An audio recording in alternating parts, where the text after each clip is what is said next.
My goal for 2026 is to enjoy more books. Not read more, enjoy more. And part of that means keeping myself accountable. So this is the third installment of my series throughout the year, where every month I go back and I review the books that I read the previous month, including the ones that I did not finish. A big part of this series is learning that it's okay to DNF. Now, in the month of March, I read 4 books, all of which were really good. I did start one that I didn't end up finishing, so obviously I'm going to talk about that one as well. And we had our first official full 5-star read of the year, so I'm very excited to talk about that one, although it does have some pretty heavy content, so just a warning going into it. As per usual, expect at least some spoilers. I try to keep it as minimal as possible, but goes without saying I might give away just a couple plot points while I'm explaining my thoughts on any book. Without further ado, let's get into it. My name is Kate, and welcome to the Drama Drive-In.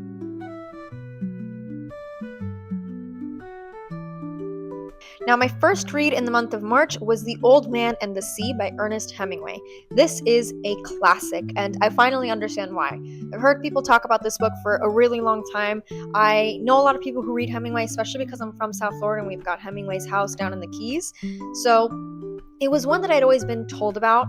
I also was kind of drawn to it because I saw that it takes place in Cuba, that it focuses on a Cuban fisherman, and with my entire family being from Cuba, I thought it might be interesting to read. And this one I gave 4.3 stars, give or take.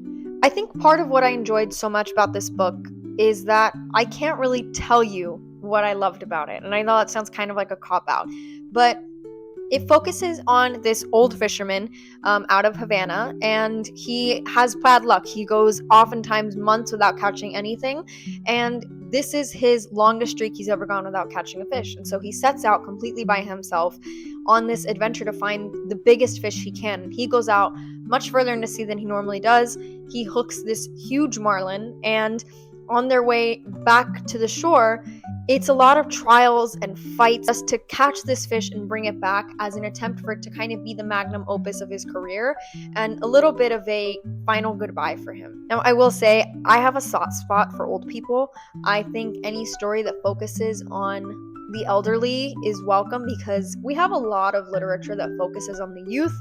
I think youth is sometimes wasted on the young. I think sometimes we take advantage of it. And so a story that focuses on an old man fighting for the strength that he knows he once had and fighting for something that he knows would have been a lot easier if it had been years and years ago, and that he's trying to almost get back the part of himself that he knows he once had. It's a really moving story. I think it also speaks to the acceptance of aging and the beauty of being given the gift to grow older. I should also mention it's been my goal for a couple years now to finally read more classics, and so I felt like I really should start that at some point this year. So reading The Old Man and the Sea was kind of a little bit of an effort towards that.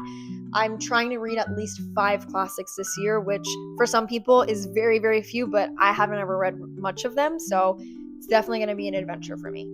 The next book I read in March was Eleanor Oliphant is Completely Fine, and I rated this about 4 stars flat. This book is not what I expected. It really caught me off guard, I have to say. I had heard a lot about Eleanor Oliphant is Completely Fine, and I had heard a lot about what it was about. And when I read the back of it, the synopsis, it talks about like a quirky girl who's learning to let people into her life. But if you read a lot of books, you know that most of the time when contemporary literature refers to a main character as quirky, it really just means she's a lovable and well-socialized person who's just a little bit awkward sometimes. And so that was what I expected going into it, and I was definitely, we'll say, skeptic. Reading it was something entirely different. Our titular character, Eleanor Oliphant, is very, very socially awkward. She is practically socially inept. She has no understanding of social cues. She has no understanding of how to maintain conversations or how to make friends, and things that everybody else understands is normal within social parameters, she thinks is totally freakish and strange. And so reading from her perspective makes it so fun. It is first person narration, which means we inherently have an unreliable narrator. Eleanor, who thinks everyone else is weird for not acting like her, she doesn't realize that she's the fish out of water here. It focuses on her kind of path towards growing and finally branching out of what she's always done. She falls in love with this complete stranger, and on the path to get his attention and get him to fall back in love with her, she ends up finding out a lot about herself along the way. She ends up building some really beautiful relationships and coming out of her shell a little bit. I think what I loved the most about this book is that she did not inherently change for other people. All the changes she was making were to make herself feel better about who she is and to make herself feel more connected to those around her. It was her making a conscious effort to build relationships with other people. And so it didn't have that effect of like a makeover where it feels very stereotypical and very surface level. I also think that there is a lot of interest in her childhood throughout the story. It goes back and forth where you kind of get hints of her childhood through her conversations with her mother. You know from the beginning that she was in foster care, so you know that something happened.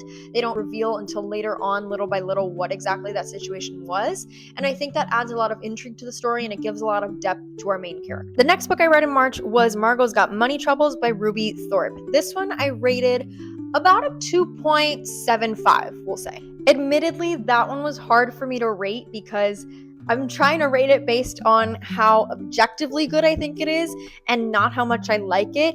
Truthfully, this is one of those books where I liked it more than what lines up with the quality. It's one of those, it's kind of like those movies that you watch and you're like, okay, they're not that good, but I kind of loved it. That's how I felt about Margot's Got Money Troubles. By no means is this the deepest, most profound, most well-written book you are going to read, but it is so fun. Margot's Got Money Troubles focuses on our main character, Margot, who finds herself 19, pregnant by her English professor, and having to start an OnlyFans just to make ends meet for her baby, while also dealing with the craziness of her divorced parents, her single mom who's always has a new boyfriend, and her dad who has always been so busy with his WWE career that she's never really seen him much throughout her life. He's now come back, moved in with her in an effort to reconnect, and the antics that they get up to are so hilariously endearing. A lot of the story focuses especially on her relationship with her father, who in a weird twist of events and in a way that somehow she managed to not make creepy, his experience with WWE and the understanding of what it takes to build a character that makes people fall in love with you and pay for your content helps her to build a really successful career in OnlyFans. Honest to God, I don't think I have ever hated a main character more than I hated Margot at the beginning of this book. This might be a spoiler. She pissed me off so much. Everything that happened to her, it was like she was shocked that there were consequences. Like, she decided to keep her baby just out of spite, solely because people told her, hey, maybe you shouldn't keep this baby considering you're like 19 and basically unemployed. She kept it just out of spite. And then when she had her baby, she was like, oh my God, wait, having a baby is really hard. And yet somehow she turned me on to her. Somehow she won me over, and she became this incredibly endearing character because motherhood matures her and makes her grow so much into herself and makes her understand so much more about who she is and her relationships to her loved ones and her place in this world. She gains so much sense of self. She is honestly an amazing mother throughout the story, and the path that she goes on, becoming a better person, the path that she goes on to be a hard worker, to find her direction, and to build a career out of nothing, driven solely by the desire to protect her child, is surprisingly moving. This isn't the best book you're going to read this year, but it might be one of the funnest books you read this year. And so for that alone, it's kind of like a 2.5 for quality, but like a 4 for enjoyment. And so I rounded out to a 3 on Goodreads. And that's why this is one that, like, if you're looking for a super easy book to just like read over a weekend or read at the beach or read just for shits and giggles, Margot's Got Money Troubles is 100% the option that you should go with. Now, the last book I read in March, and my first full 5-star, not rounded up 5-star, but full 5-star read of the year, is the infamous Little Life by Hanya Yanagihara. This book was pretty much everything that I expected it to be. Now, if you have heard anything about It's a Little Life, you know that it comes with a laundry list of trigger warnings. It deals with a lot of very, very heavy content. It deals with chronic illness, sexual assault and rape. It deals with child abuse. It deals with mental health and suicide. It deals with so much that is very difficult to read through, and that is really challenging. It is also a very long book. The copy I have is about 815 pages. That is a warning to take with you. This is not an easy book to read, both in terms of content and just sheer volume. It is hard to get through. It took me much longer than it normally does to get through books. However, I think it is well worth the read. Now, this is a book that I picked up because my mom gave me her copy, and she described it as, I quote, the best book that she will never recommend. It centers around this character named Jude St. Francis, and it goes across his entire life we start off with him in college at 16 years old, and we follow him through decades of his life and the relationships he builds with people around him, especially the relationship with his 3 best friends that started off as his college roommates. And we do have occasional flashbacks to his childhood, which he doesn't share with anybody in his current life. The reader, for the majority of the story, is the only person that knows everything he's gone through, and so there is a lot of dramatic irony throughout the story where you see the people in his life wondering about things that you kind of know about, and that feels difficult, and it feels like you're carrying a weight with him. It feels like you're walking along Jude's side, holding the weight of his secrets, holding the weight of the life that he's lived before he got to college, and everything that follows, because unfortunately his challenges don't end as soon as he turns 16 and gets away from the life that he had before. Like I said, there is very heavy content, but I think what makes it so impactful is that throughout those 800 and something pages of the book, you grow to love these characters as if they're real people. There is so much detail and there is so much care taken for each individual character, and each one of them kind of gets their own little moment, and you get to see their backgrounds, their lives, their relationships as well. You get to see their challenges, and every single one of them feels real, and you feel attached to them as if they could be sitting right next to you as you're reading through this, or as if they are just a phone call away from you and you could talk to them about whatever they're going through in the book. That makes it beautiful, but really hard. But it was also the most moved I have been by a book in quite some time.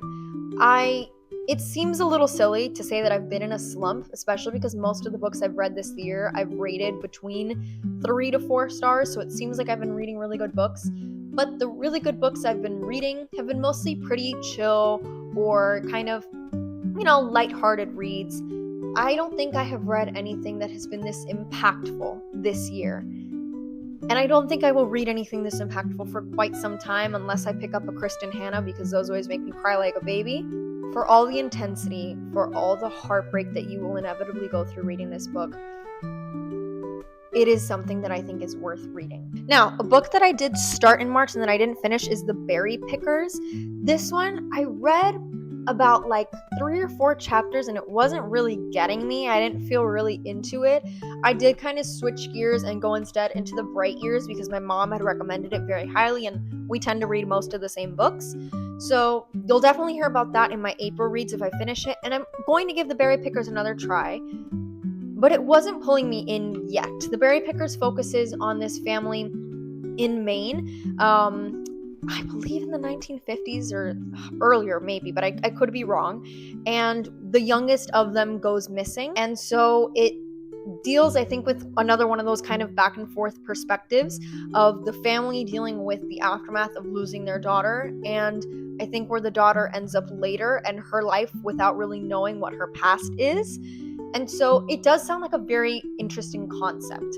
I think I just needed to read a little bit more to really get into it, so that's why I'm going to give it another chance, and if I do, you'll certainly hear about it here first. So, with all that said, I would say that March was an overwhelmingly good month for my reading.